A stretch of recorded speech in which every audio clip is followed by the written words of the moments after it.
Good afternoon, everybody. It's been a minute since I did a video, but I'm back, and the title of my video for today is What Are You Chasing?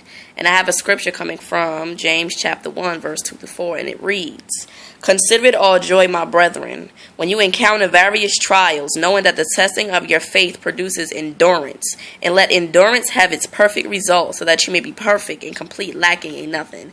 And I notice that sometimes when I read certain scriptures, it could be maybe a few words that I don't understand the meaning of, and it can throw off what God is trying to tell me, and I get frustrated and I just give up on it instead of actually looking at what the word meant. And endurance meant the power of enduring an unpleasant or difficult process without giving way or without giving up. So basically, I know that we all were put in situations that were unpleasant. We were all put in situations that we questioned God. God, why me? This is too hard for me. God, why are you doing this to me? But you got to understand, God will never put more on you than you can bear. And sometimes God has to put us in a situation as such to prove to ourselves how strong we actually are. God knows how strong we are, but sometimes we don't know that. And those are his little reminders and little ways of showing you, I told you can do it. So once we get faced with those similar situations again, that endurance kicks back in, and we remind ourselves on how God brought us through before.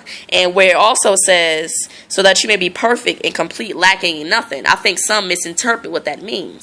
I always used to sit back and wonder why I don't have a car, or, I don't have a job that's paying $10, $15 an hour, or I don't have this and I don't have that. I was running after the wrong things instead of seeking joy and happiness and love and peace. Those are the things that we need to seek after. Those are things that can't nobody take away from us, only if we allow it. We're running after riches and fame and money and power and being recognized, and all of those things are temporary. Those are things that can be snatched from us.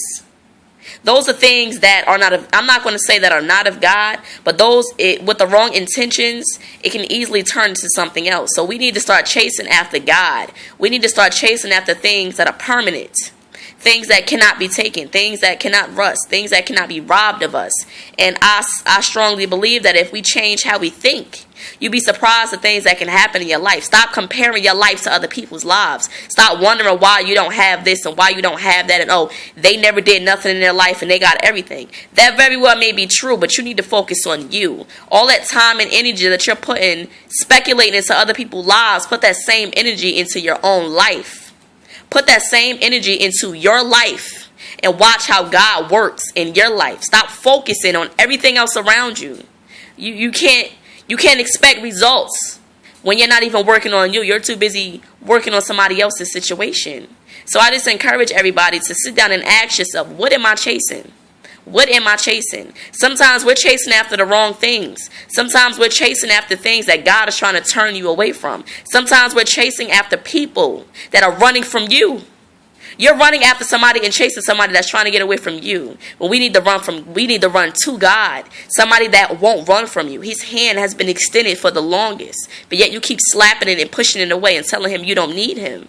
But it's going to be a point in time where God is going to bring you down to your lowest. God is going to show you how much you need him. And sometimes things like that can be prevented if only you seek God. It's not hard.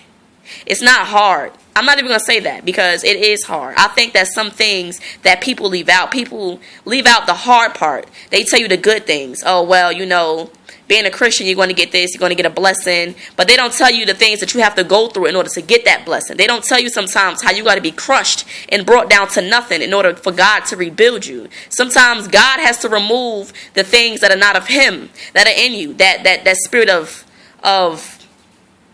being selfish, that spirit of always wanting glory. We have to give God the glory. We always want self-glory. We're too proud on self-glory. We want to be recognized for everything that we do. And sometimes God has to work on you. God has to remove those things from you in order for you to see things his way. Sometimes, so basically it's like he's purifying you. He's cleansing you. And sometimes when he cleanses you, he has to break you down to nothing. He has to show you that you are nothing without him. So if you're going through a situation like that, you got to ask yourself, maybe I put this on myself. God never intends to hurt us. And sometimes we think that he does, but he never does. He loves us. Why would he want to hurt something he created? So you got to make sure you you sit down and you ask yourself those things and just have a talk with God and just tell God that I'm ready to change. I'm ready to stop chasing after the wrong things, and I'm ready to chase after you. And I promise that God will work in your life if only you allow him to.